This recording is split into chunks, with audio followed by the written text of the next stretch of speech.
ينفقونها في سبيل الله وبشرهم بعذاب أليم يوم يحمى عليها في نار جهنم وعليها جباههم وجنوبهم وظهورهم هذا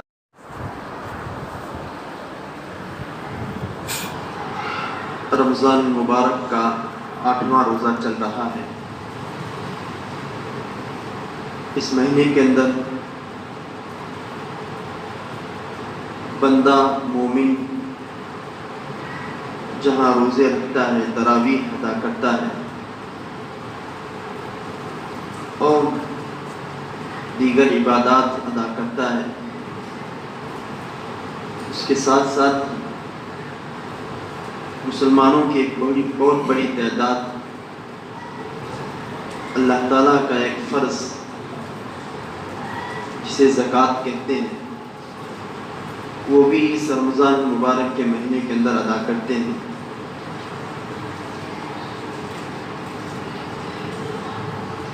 پانچ ارکان ہیں بنیادی طور پر اسلام کے۔ حدیث پاک میں اللہ کے نبی صلی اللہ علیہ وسلم نے فرمایا بنی الاسلام علی خمس شہادت ان لا الہ الا اللہ وإقام الصلاة وإيتاء الزکاة والحج وصوم رمضان۔ اللہ کا فضل ہے اور کرم ہے کہ رمضان کے روزے جو ہے اللہ کے توفیق سے ہو رہے ہیں،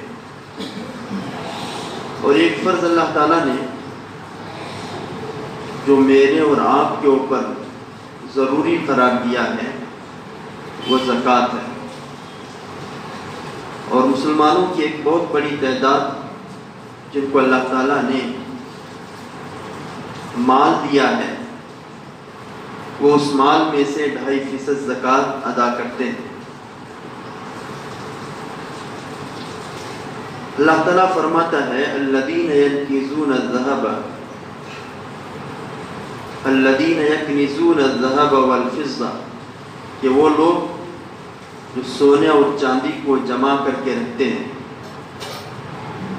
ولا ينفقونها فی سبیل اللہ، کہ وہ لوگ اللہ کے راستے میں خرچ نہیں کرتے ہیں، تو ان کے بارے میں دوستو بزرگوں فرمایا فبشرهم بعذاب علیم، کہ انہیں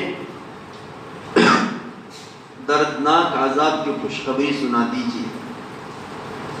تو پتہ چلا کہ اللہ تعالیٰ نے جو چیز فرض کی ہے وہ چیز اللہ تعالیٰ کی دی ہوئی تھی۔ انسان ہر چیز کو اپنی عقل پر تولتا ہے کہ بھائی جو کچھ ہو رہا ہے، میں کما رہا ہوں، کھا رہا ہوں، پی رہا ہوں، میرے پاس جو پیسہ آ رہا ہے وہ میں اپنی صلاحیت اور طاقت کے بل بوتے پر کما رہا ہوں، میں اپنے دماغ کے بل بوتے پر کما رہا ہوں۔ حالانکہ بندہ غور کرے تو اسے پتہ چلتا ہے کہ اس کا کام صرف جو ہے محنت کرنا ہے، دینے والی ذات جو ہے وہ اللہ کی ہے۔ ایک آدمی کا جو ہے کارخانہ ہے یا دکان ہے یا جنرل اسٹور ہے یا اناج بیچتا ہے، وہ دکان کھول کر جو ہے بیٹھ جاتا ہے، لیکن اس کے پاس جو گاہک آتے ہیں، جو خریدنے والے آتے ہیں، وہ ان کو بھیجنے والی ذات اللہ کی ہے۔ ایک آدمی جانوروں کو جو ہے خرید کر لے جا کر بازار میں باندھتا ہے، بازار میں باندھنے کے بعد اس کے پاس کوئی گراہک جو آتے ہیں وہ بھیجنے والی ذات جو ہے وہ اللہ کی ہوتی ہے، وہ خود سے نہیں آتے۔ تو دنیا کا جو نظام ہے اللہ تعالیٰ نے ایک دوسرے کے ذریعے سے بنایا ہے۔ کوئی آدمی زراعت کرتا ہے، کھیتی باڑی کرتا ہے، وہ بیج لے جا کر جو ہے کھیت میں ڈالتا ہے، زمین کو نرم کر دیتا ہے، اس میں بیج ڈال کر پانی جو ہے ڈالتا ہے، کوئی فصل 6 مہینے میں آتی ہے، کوئی فصل 4 مہینے میں آتی ہے، آنے کے بعد اس کو جو ہے نکال کر کاٹ کر اسے جو ہے بازار میں بیچ دیتا ہے۔ اب بیچنے کے بعد اس کے پاس جو پیسے آئے، اس کی صرف اتنی محنت لگی کہ زمین کے اندر بیج ڈال دیا، پھر اللہ تعالیٰ جو ہے، اللہ تعالیٰ ہی ہے جو اس کی حفاظت کرتا ہے۔ چھوٹا سا جو ہے کومبل ہوتا ہے، اس کے اوپر جو ہے زوردار اگر ہوا آ جائے، اس کے اوپر جو ہے زوردار طوفانی ہوا آ جائے تو وہ جو ہے درخت، وہ جو ہے کومبل، وہ جو چھوٹا سا جو ہے چارہ جسے کہتے ہیں، جس کے اندر وہ بڑا ہو کر جو ہے آگے چل کر جو ہے دانہ دینے والا ہوتا ہے، وہ ختم ہو جاتا ہے۔ دوستو بزرگوں، پتہ چلا کہ میری اور آپ کی محنت صرف جو ہے دانہ ڈالنے تک کی ہے، اس کو حفاظت کرنا، بڑا کرنا، اس کے اندر دانے کا جو ہے لانا، وہ ذات جو ہے اللہ تعالیٰ کی، میں اور آپ نہیں کر سکتے۔ تو انسان کس منہ سے کہتا ہے کہ بھائی میں اپنی طاقت پر، میں اپنی جو ہے وہ صلاحیت پر کما رہا ہوں، اور جو کچھ بھی مال میرے اور آپ کے پاس آ رہا ہے، اللہ تعالیٰ جو ہے اپنا حصہ اس کے اندر رکھا ہوا ہے۔ کیوں اللہ تعالیٰ کہتا ہے ان اللہ اشترى من المؤمنین انفسهم واموالهم بان لهم الجنہ، کہ میں نے مومنین کے جانوں کو اور مالوں کو جنت کے بدلے میں خرید دیا ہے۔ پتہ چلا کہ نہ جان میری ہے نہ مال میرا ہے، سب کچھ اسی کا دیا ہوا ہے۔ اب جب اسی کا دیا ہوا ہے تو اس کو دینے میں میرا اور آپ کا کیا جانے والا ہے؟ اللہ مانگ رہا ہے من ذا الذی یقرض اللہ قرضا حسنا، کہ میرے بندوں میں سے کون شخص ایسا ہے جو مجھے جو ہے آخرت کے لیے قرض حسنا دے، اور میں اسے بڑا چڑھا کر دوں گا، میں تمہیں جو ہے بہترین شکل کے اندر جو ہے آخرت کے اندر دوں گا۔ اگر اللہ یوں بھی کہہ دیتا کہ میرے بندو 100% میں سے 97.5% مجھے دے دو، 2.5% تم رکھ لو، حالانکہ نظام کیا ہے، اللہ تعالیٰ کا قانون کیا ہے، کسی آدمی کے پاس وہ جو ہے زکوٰۃ دینے کے لائق ہے تو وہ جو ہے اپنے مال میں سے صرف اور صرف 2.5% ادا کرے، باقی سب کا سب اپنے پاس رکھ لے۔ لیکن اللہ اس نظام کے بغیر یوں بھی کہہ دیتا کہ بندے میرا ہی مال ہے، میں ہی دیا ہوا ہوں، میرا دیا ہوا ہے، تو میرے لیے 97.5% تو دے دے، باقی 2.5% تو رکھ لے، تو یہ بھی جو ہے عقل کے خلاف نہ ہوتا۔ کیوں؟ اس لیے کہ جو ہے اسی کا دیا ہوا ہے، مال بھی اسی کا ہے، جان بھی اسی کی ہے، تو اب بندے کو دینے میں کیا حرج ہے؟ پتہ چلا مال بھی ہمارا نہیں ہے، جان بھی ہمارا نہیں ہے۔ اب اللہ چاہتا ہے کہ بندے میں نے تجھے مال دیا ہے اس میں سے خرچ کر، اور اللہ کا غیبی نظام ہے یمحق اللہ الربا ویربی الصدقات، اللہ تعالیٰ جو ہے کہتے ہیں کہ سود اور رشوت کو میں گھٹاتا ہوں، اس کو مٹاتا ہوں، سود کو مٹاتا ہوں، ویربی الصدقات، کہ صدقات کو، زکوٰۃ کو میں بڑھاتا ہوں۔ اسی لیے اللہ کے نبی صلی اللہ علیہ وسلم کی حدیث ہے، جب بندہ زکوٰۃ ادا کرتا ہے، اللہ کے جو ہے فرشتے جو ہے دعا کرتے ہیں کہ اللہ اس نے جو ہے مال کو تیرے راستے میں خرچ کیا ہے، تو اس کے مال کے اندر اضافہ کر دے، بڑھوتری کر دے۔ لیکن یہ بندہ جب مال کو روک کر رکھتا ہے، دیتا نہیں اللہ کے راستے میں، اس کو گن گن کر رکھتا ہے، تو فرشتے اس کے لیے بد دعا کرتے ہیں کہ اللہ اس کو جو تو نے مال دیا ہے، یہ اس کے اندر جو ہے کنجوسی کر رہا ہے، اس کے مال کو تباہ و برباد کر دے۔ قرآن کریم کے اندر ایک جو ہے سورت مستقل نازل کی ہے، وَيْلٌ لِكُلِّ هُمَزَةٍ لُمَزَةٍ الَّذِي جَمَعَ مَالًا وَعَدَّدَهُ، کہ بڑی ہلاکتی ہے ان لوگوں کے لیے، اس شخص کے لیے جو تانا دیتا ہے، جو گالیاں دیتا ہے، جو سخت مزاج ہے، الذی جمع مالا وعددا، کہ مال کو جو ہے جمع کر کے رکھنے والا ہے، اور صرف جمع کر کے ہی نہیں رکھتا بلکہ گن گن کر رکھتا ہے۔ اور کیسا، یہ اتنا ہوا، کتنا ہوا، بڑھوتری کتنی ہوئی، کم گھٹا تو نہیں۔ یحسب ان مالہ اخلد، فرمایا تیسری آیت کے اندر کہ یہ یوں سمجھتا ہے کہ مال میرے پاس ہی رہے گا، حالانکہ مال ہاتھ کا میل ہے، یہ جانے والا ہے، یہ کبھی کسی کے پاس نہیں رہا، آج میرے پاس ہے، کل کسی اور کے پاس چلا جائے گا، پرسوں کسی اور کے پاس چلا جائے گا۔ یہ مال دھوکہ ہے۔ انسان یوں سمجھتا ہے یحسب ان مالہ اخلدہ، کہ میری زندگی میں ہمیشہ ہمیشہ باقی رہے گا۔ کلا لینبذن فی الحطمہ، یہ ہرگز نہیں، یہ حطمہ ہے۔ حطمہ فرمایا یہ حطمہ کیا چیز ہے؟ وما ادراک ما الحطمہ، کہ تم جانتے ہو کہ حطمہ کیا چیز ہے؟ نار اللہ الموقدہ، فرمایا کہ یہ اللہ کی سلگائی ہوئی آگ ہے۔ اور یہ کیا کرے گی؟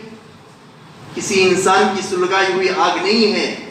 انسان نے آگ سلگایا، جلا دیا، اس کو پانی کے ذریعے سے، مٹی کے ذریعے سے، فائر بریگیڈ کے ذریعے سے، پران چیزوں کے ذریعے سے جو ہے وہ بجھا دیا جا سکتا ہے، لیکن اللہ کی سلگائی ہوئی آگ کو وہ کوئی نہیں بجھا سکتا۔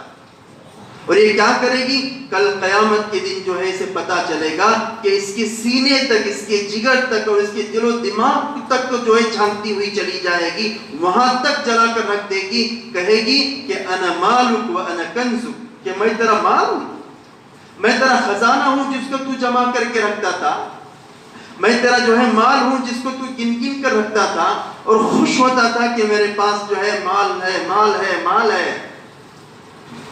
دنیا کے اندر بڑی بڑی ہستیاں آئی ہیں جن کے بارے میں قرآن نے جگہ جگہ تذکرہ کیا ہے، قارون کا، فرعون کا، حامان کا، شداد کا، اور انہوں نے جو ہے وہ حکومت کی، ان کے پاس مال تھا، تجارت تھی، ملازمت تھی، سب کچھ موجود تھا، لیکن اللہ کے راستے میں خرچ کرنے کا مزاج نہیں تھا، جس کے ذریعے سے وہ قومیں تباہ و برباد کیے گئے۔ وہ بادشاہوں کو اللہ تعالیٰ نے جو ہے وہ زمین میں دھسا دیا، مال کے اوپر اتراتے تھے، اللہ کے راستے میں خرچ نہیں کرتے تھے۔ اللہ کے نبی صلی اللہ علیہ وسلم کے زمانے میں ایک صحابی اللہ کے نبی صلی اللہ علیہ وسلم کی خدمت میں آئے، جن کا نام ہے ثعلبہ ابن حاطب انصاری رضی اللہ عنہ۔ یہ آئے، آ کر رسول اللہ صلی اللہ علیہ وسلم سے دعا کی درخواست کی، یا رسول اللہ میرے بارے میں دعا کر دیجئے کہ میں جو ہے مالدار ہو جاؤں، میں غنی ہو جاؤں۔ آپ صلی اللہ علیہ وسلم نے جو ہے چہرے کو موڑ لیا، صحابی چلے گئے۔ پھر جو ہے کچھ دن گزرے تھے اور جو ہے آئے، آ کر جو ہے دعا کی درخواست کی، یا رسول اللہ میرے لیے دعا کر دیجئے۔ اللہ کے نبی صلی اللہ علیہ وسلم نے کہا کیا تجھے یہ پسند نہیں ہے کہ ایک مرتبہ کھا لوں تو اللہ کا شکر ادا کر دوں، بھوکا رہوں تو صبر کروں، یہ چیز پسند نہیں ہے؟ واپس چلے گئے۔ تیسری بار پھر آئے لوٹ کر، آ کر درخواست کی کہ یا رسول اللہ میرے لیے دعا کر دیجئے، میں مالدار ہو جاؤں، غنی ہو جاؤں۔ دعا کر دی اللہ کے نبی صلی اللہ علیہ وسلم نے۔ حدیث کے اندر لکھا ہے، کتابوں کے اندر، اس کے مال کے اندر اتنی بڑھوتری ہو گئی کہ وہ مدینہ کی جو ہے گلیوں میں رہنے کے لائق نہیں رہا، وہ مدینہ کے باہر چلا گیا، وہاں جو ہے جا کر جو ہے اپنے مویشیوں کو، جانوروں کو، اپنے گھر بار کو وہیں رکھا۔ لیکن کچھ زمانہ اور گزرا تھا کہ جو ہے وہ جگہ اس کو ناکافی ہونے لگی، وہ شخص جو ہے وہاں سے نکل کر اور مدینہ سے دور چلے گئے، مدینہ سے دور چلے گئے۔ اب مدینہ میں جو ہے وہ نماز کے لیے حاضری نہیں ہونے لگی، جمعہ آتے تھے پھر جو ہے چلے جاتے تھے، زمانہ گزر گیا۔ اللہ کے نبی صلی اللہ علیہ وسلم نے زکوٰۃ کا مال وصول کرنے کے لیے دو صحابیوں کو بھیجا، جاؤ تم ان شخصوں سے، ان لوگوں سے جو ہے زکوٰۃ کا مال وصول کر کے لاؤ۔ یہ ہو گئے، چلے گئے۔ جب دونوں صحابی گئے، جا کر کہا کہ فلاں شخص کے پاس، فلاں شخص کے پاس، انہوں نے جو ہے اندازے سے زیادہ اللہ کے نبی کو جو ہے دربار کے اندر زکوٰۃ کا مال بھیج دیا۔ جب ثعلبہ ابن حاطب کے پاس وہ صحابی گزرے گئے، جا کر جو ہے پوری کارگزاری سنائی، اللہ کے نبی صلی اللہ علیہ وسلم نے ہمیں بھیجا ہے، تو وہ کہنے لگے کہ کون سا مال اور کون سی زکوٰۃ، اور یہ ٹیکس ہے، زکوٰۃ میں اس کو نہیں سمجھا، ٹیکس ہے۔ میں جس طریقے سے جو ہے دیگر حکومت جو ہے وہ ٹیکس جمع کرتی ہے، یہ جرمانہ جمع کرتی ہے، میں بھی اس کو وہی سمجھتا ہوں، دیکھیں گے، جاؤ اب تم جاؤ۔ وہ صحابی واپس آ گئے اور رسول اللہ کو پوری خبر سنا دی، یا رسول اللہ ان صحابی نے، اس شخص نے، ثعلبہ ابن حاطب انصاری نے یہ جواب دے دیا ہے۔ اللہ کے نبی صلی اللہ علیہ وسلم جو ہے اسی وقت یا ویح ثعلبہ یا ویح ثعلبہ 3 مرتبہ یہ آواز دی اللہ کے نبی صلی اللہ علیہ وسلم، اور کہا کہ ثعلبہ کے لیے ہلاکتی ہو، ثعلبہ کے لیے ہلاکتی ہو، ثعلبہ کے لیے ہلاکتی ہو۔ جب اس شخص کے پاس یہ آواز اللہ کے نبی صلی اللہ علیہ وسلم کی آواز وہاں تک پہنچی تو وہ دوڑا ہوا آیا، آ کر جو ہے منت و سماجت کرنے لگا، یا رسول اللہ میں نے اس طریقے سے نہیں کہا تھا، میں نے ایسے نہیں کہا تھا، میں نے فلاں جو ہے نہیں کہا تھا۔ لیکن اللہ کے نبی صلی اللہ علیہ وسلم نے منع کر دیا کہ اب دوبارہ میں زکوٰۃ تیرے پاس وصول کرنے کے لیے نہیں بھیجوں گا۔ زمانہ گزرتا گیا، اللہ کے نبی صلی اللہ علیہ وسلم دنیا سے تشریف لے گئے، پردہ فرما چکے۔ پھر حضرت ابوبکر کا زمانہ آیا، حضرت عمر کا زمانہ آیا، حضرت عثمان کے زمانے میں جو یہ شخص پھر آیا، حضرت عثمان رضی اللہ عنہ کہنے لگے کہ آپ صلی اللہ علیہ وسلم نے تیرا مال قبول نہیں کیا، ابوبکر نے قبول نہیں کیا، عمر نے قبول نہیں کیا، اب عثمان کون ہوتا ہے تیرا مال جو ہے وہ لینے کے لیے؟ منع کر دیا۔ اب یہ شخص جو ہے اپنا سا منہ لے کر جو ہے وہ اللہ کے عذاب کا انتظار کرتے ہوئے بیٹھ گیا۔ اللہ کے نبی صلی اللہ علیہ وسلم کے زمانے کے بعد حضرت ابوبکر صدیق رضی اللہ عنہ کا جو زمانہ آیا ہے اس میں بہت سارے فتنے اٹھے۔ ایک فتنہ یہ بھی اٹھا کہ جو لوگ جو ہے زکوٰۃ ادا کرتے تھے انہوں نے زکوٰۃ دینے سے منع کر دیا، لیکن ابوبکر صدیق رضی اللہ عنہ نے اعلان کر دیا کہ اگر کوئی آدمی اللہ کے نبی صلی اللہ علیہ وسلم کے زمانے میں زکوٰۃ ادا کرتا تھا اور اس زمانے میں مجھے زکوٰۃ نہیں دیتا یا زکوٰۃ دیتا ہے اس کے ساتھ ساتھ رسی جو جانور کو باندھی جاتی ہے وہ بھی اگر نہیں دے گا تو ابوبکر اس سے جنگ کرے گا۔ اتنی سخت وعیدیں ہیں۔ اسی لیے دوستو بزرگوں، اللہ نے جہاں جہاں اقیموا الصلاۃ وآتوا الزکاۃ جہاں نماز کا ذکر فرمایا ہے وہیں جو ہے زکوٰۃ کا بھی ذکر فرمایا ہے کہ نماز قائم کرو، زکوٰۃ ادا کرو، نماز قائم کرو، زکوٰۃ ادا کرو۔ اور کتنی سخت وعید ہے دوستو بزرگوں کہ ایک آدمی کے پاس اللہ کا دیا ہوا مال ہے، یہ آدمی اللہ کے حکم کے مطابق خرچ نہیں کرتا اور اس کو جو ہے بوجھ سمجھتا ہے اور اپنے اوپر ایک بوجھ سمجھ کر جو ہے اس کو ٹھکرا دیتا ہے۔ اور کیسا ٹھکرا دیتا ہے؟ جب کوئی زکوٰۃ مانگنے کے لیے پاس آتا ہے، کسی آدمی کے پاس آتا ہے، جاتا ہے، کوئی سفیر آتا ہے کہ بھائی اللہ کے نام پر تمہارے پاس جو زکوٰۃ ہے اس کو اللہ کے لیے دے دو، جب کہتا ہے تو اس کے چہرے کے اوپر، اس کے پیشانی کے اوپر بل پڑ جاتے ہیں، غصے کے آثار آ جاتے ہیں کہ کون سی زکوٰۃ، کون سا مال۔ قرآن اس کو کہتا ہے یوم یحمى علیہا فی نار جہنم، کہ کل قیامت کے دن اس سونے اور چاندی کو تپایا جائے گا، اس کو پگھلایا جائے گا، گرم کیا جائے گا، پھر کہا جائے گا کہ اس کے پیشانی کو داغ دو، اس کے جو ہے پھر کہا جائے گا کہ اس کی پیٹھ کو داغ دو، پھر کہا جائے گا اس کے پہلو کو داغ دو۔ مفسرین نے لکھا ہے کہ ان تینوں چیزوں کو کیوں کہا گیا؟ ایک نقطہ لکھا ہے مفسرین نے، کہا کہ پیشانی کو داغ اس لیے دیا جائے گا کہ یہ جیسے ہی کوئی جو ہے مانگنے والا آتا تھا تو سب سے پہلے اس کی پیشانی کے اوپر بل پڑ جاتے تھے، ریگیاں جسے بولتے ہیں، غصے کے آثار سے۔ کیوں؟ مال سے محبت ہو چکی ہے، دینا نہیں چاہتا، اس کی پیشانی کے اوپر بل پڑ جاتے تھے۔ کہا سب سے پہلے اس کی پیشانی کو داغو۔ پھر دوسرے نمبر پر غصہ ہو کر اس کے چہرے کے اوپر بل پڑ کر جو ہے فوراً اپنی پیٹھ کو پھیر دیتا تھا۔ کہا کہ اس کی پیٹھ کو داغو۔ کیوں؟ اکڑتے ہوئے پیٹھ کو گھماتا تھا۔ کیوں؟ مال تیرا نہیں تھا، اللہ کا دیا ہوا تھا۔ اب اللہ کے دیے ہوئے مال میں سے 2.5% ادا کرنے کو عذاب سمجھتا تھا، اس کی پیٹھ کو داغ دو۔ تیسرا، جب پیٹھ پھیر کر جو ہے جانے لگتا تھا تو اس کے ہاتھ جو ہے پھولنے لگتے تھے اکڑ کی وجہ سے کہ بھائی میرے پاس مال مانگنے کے لیے آیا ہوا ہے۔ تو کہا اس کے پہلو کو داغ دو، اس کی اکڑ ختم ہو جائے۔ کتنا خطرناک سخت عذاب ہے دوستو بزرگوں۔ اسی لیے دوستو بزرگوں مجھے اور آپ کو اپنے مالوں کو پاک کرنے کے لیے زکوٰۃ کا ادا کرنا ہے۔ حدیث شریف میں ہے جب کوئی بندہ اپنے زکوٰۃ کے اندر سے، اپنے مال کے اندر سے زکوٰۃ نکالتا ہے اس کے مال کو پاک صاف کر دیتے ہیں اللہ تعالیٰ۔ اگر ایسا نہ بھی ہوتا، بندہ کم سے کم یہ سوچ کر زکوٰۃ ادا کرتا کہ بھائی میرے اللہ کا حکم ہے، اس سے مجھے فائدہ پہنچے یا نہ پہنچے، لیکن اللہ کا حکم ہے میں اللہ کی رضا اور اطاعت کے لیے زکوٰۃ ادا کروں گا. یہ نیت ہونی چاہیے تھی بندے کی. لیکن اللہ تعالیٰ کا وعدہ ہے تو میرے راستے میں خرچ کرے گا، میں یمحق اللہ الربا ویربی الصدقات، تیری زکوٰۃ کو صدقات کو بڑھاؤں گا. اسی لیے جن لوگوں نے زکوٰۃ ادا کرنے کا معمول بنا لیا ہے، ان کی عادت ہے کہ نہیں بھائی اللہ کا دیا ہوا مال ہے، میں اس کو خرچ کروں گا، میں اس کو جو ہے دوں گا. ان کی جو ہے عادت ہے، ان کا تجربہ ہے، ان کا مشاہدہ ہے کہ ان کا مال ہمیشہ بڑا ہوا ہے. وہ سال کے اندر کوئی نہ کوئی پراپرٹی لے ہی لیتے ہیں اور کہتے ہیں رشک کے طور پر کہتے ہیں، فخر کے طور پر کہتے ہیں اللہ نے دیا ہوا تھا ہم نے لے لیا. وہ حساب کر کے جو ہے زکوٰۃ نکالتے ہیں. اسی لیے دوستو بزرگوں، مجھے اور آپ کو اللہ کے دیے ہوئے مال میں سے حساب کر کے نکالنا ہے. کتنا نکالنا ہے؟ کسی آدمی کے پاس 52.5 تولہ چاندی ہے یا اسی کے بخت روپیہ ہے، نقد روپیہ ہے، اس کے اوپر زکوٰۃ واجب ہوتی ہے. 52.5 تولہ چاندی آج کل کے حساب جو ہے لگائیں گے، 500 روپیہ اگر جو ہے اس کا حساب لگائیں 1 تولہ چاندی کا تو 26,000 روپے بنتے ہیں.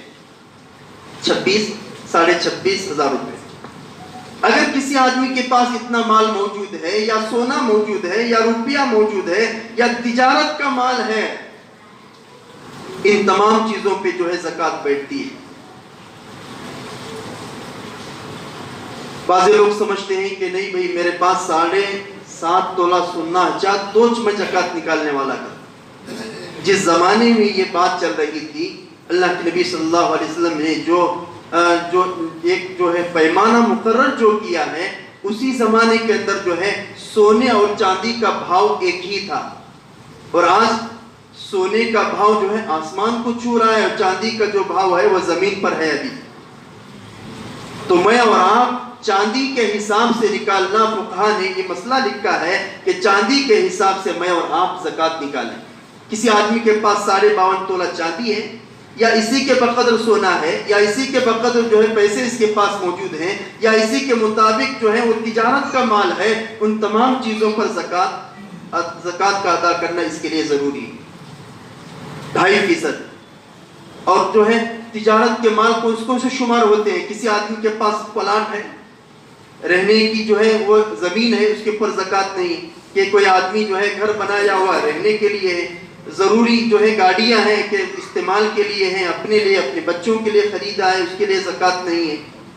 پلاٹ ہے، نیت یہ ہے کہ میں اس کو بیچوں گا، آج جو ہے خریدا ہے، بیچنے کی نیت سے خریدا ہے تو جب ہی بیچے گا جو ہے اس کے اوپر زکوٰۃ واجب ہو جائے گی. اور ہر سال 10 سال کے بعد بیچے گا تو ہر سال اس کی زکوٰۃ نکالنی ہوگی. چاہے 1 لاکھ میں خریدا ہے 10 سال پہلے اور اس سال اس پلاٹ کی رقم 10 لاکھ روپے بنتی ہے تو پورے 10 لاکھ روپے کی زکوٰۃ کا ادا کرنا اس کے اوپر فرض ہے، ضروری ہے. کم نکالے گا تو جو ہے زکوٰۃ ادا نہیں ہو گئے. اور بعض لوگ زکوٰۃ تو نکالتے ہیں لیکن اندازے سے نکالتے ہیں کہ بہت ہوئے وہ کاڑے کو تو وہ دیکھنا اسے چکر کو مولانا وہ دیکھیں گے ذرا تمہیں اتے لو پہلے دیکھیں. حدیث کے اندر لکھا ہے، کتابوں کے اندر علماء نے 1 بھی روپیہ اگر زکوٰۃ ادا کیا لیکن 1 بھی روپیہ اپنے اصل مال میں باقی رہ گیا، اپنی کنٹری میں باقی رہ گیا، وہ 1 روپیہ پورے مال کو برباد کر دے گا. وہ حرام ہے، تم اس کو رکھ نہیں سکتے. وہ تمہارا جو ہے وہ زکوٰۃ کا میل ہے، تمہارے لیے جو ہے ادا کرنا ضروری ہے. اندازے سے اٹکل پچو نہ نکالو بلکہ پورا حساب کرو. ہاں بعض لوگوں کے جو ہے قرضہ ہوتا ہے، بھائی میں کس طرح ادا کروں قرضہ جو ہے وہ 5 لاکھ روپے ہے اور میرے پاس جو ہے 10 لاکھ روپے کی جو ہے کچھ چیزیں ہیں تو 5 لاکھ روپے کو جو ہے مائنس کرو، 5 لاکھ روپے کے اوپر جو ہے زکوٰۃ ادا کرو.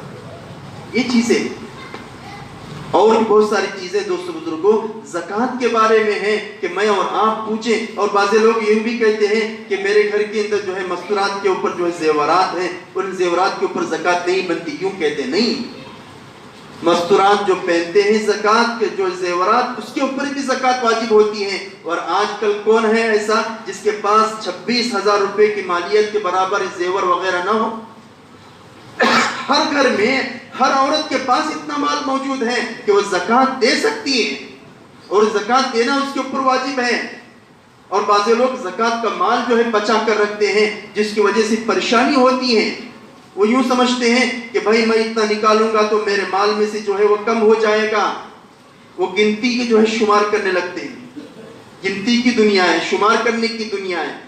حالانکہ جو بھی صدقہ، جو بھی مال اللہ کے راستے میں خرچ کیا جاتا ہے وہ کم نہیں ہوتا، اس کے اندر اللہ تعالیٰ برکت ڈال دیتے ہیں.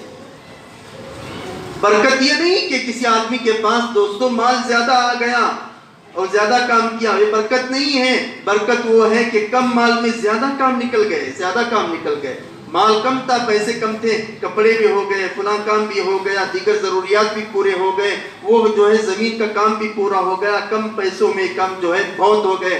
زیادہ پیسوں میں کام زیادہ ہونا یہ کوئی کمال نہیں ہے. کم پیسے تھے، اس کے اندر برکت ہو گئی، یہ کمال ہے. اور بعض لوگ جو ہے پیسے تو جو ہے کما کر لاتے ہیں لیکن زکوٰۃ ادا نہیں کرتے. اب کیا ہو گیا؟ اللہ تعالیٰ اس کے اندر سے برکت نکال دیتے.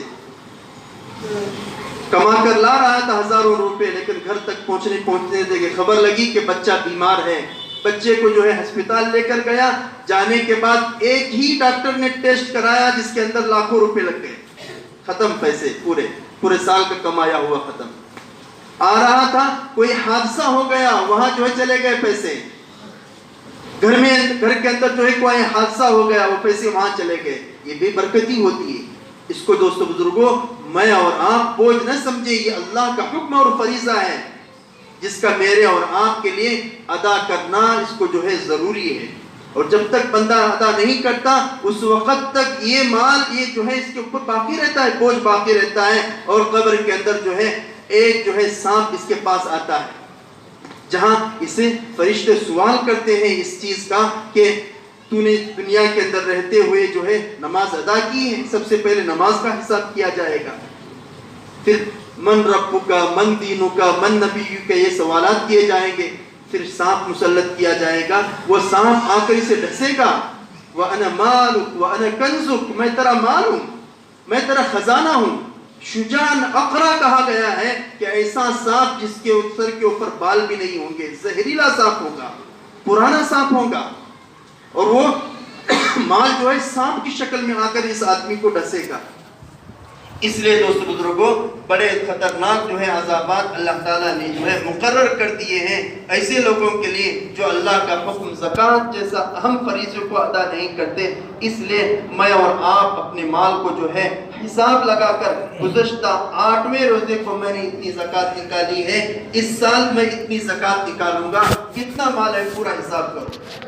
ہاں قرضہ ہے، قرضے کو جو ہے اس کو مائنس کر دو، مائنس کر کے جو بچ رہا ہے اس کے اوپر زکوٰۃ ادا کرنا ضروری ہے.